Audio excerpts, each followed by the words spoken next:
I'm here today with John Kay, columnist for the Financial Times, visiting professor at London School of Economics, and the author of Obliquity, now about to be released in the United States on Penguin Press.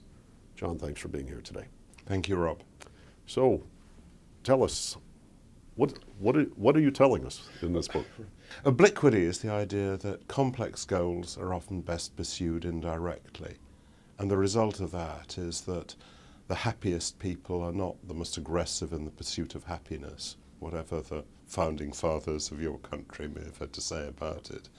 The most profitable companies are typically not the most profit-oriented, and the wealthiest people are not actually the most materialistic.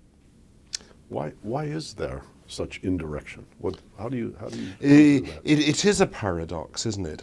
And one of the ways I encourage people to think about is to take the rather remarkable story of the spacecraft, the messenger spacecraft, that NASA's just put into orbit round about Mercury.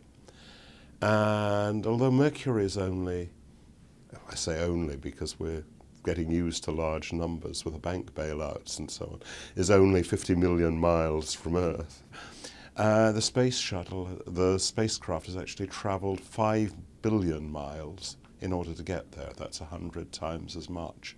And it's orbited the Earth once, Venus twice, and Mercury 3 times before it's actually reached its destination.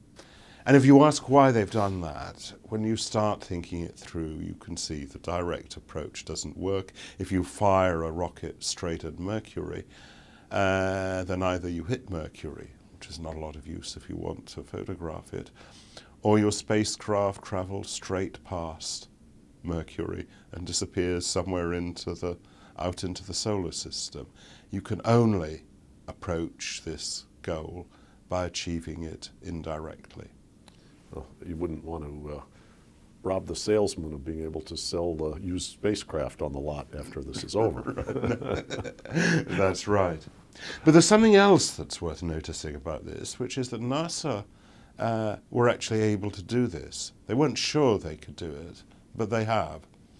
And the reason they were able to do it is that 7 years ago, when they launched the craft, it took 7 years to reach its orbit of Mercury. 7 years ago, when they launched the craft, they knew more or less exactly where Mercury was going to be in March 2011. Now, if you think about it, we don't often have that kind of certainty about the future. In fact, in the world in which we occupy, we have that certainty about hardly anything except the motion of the planets.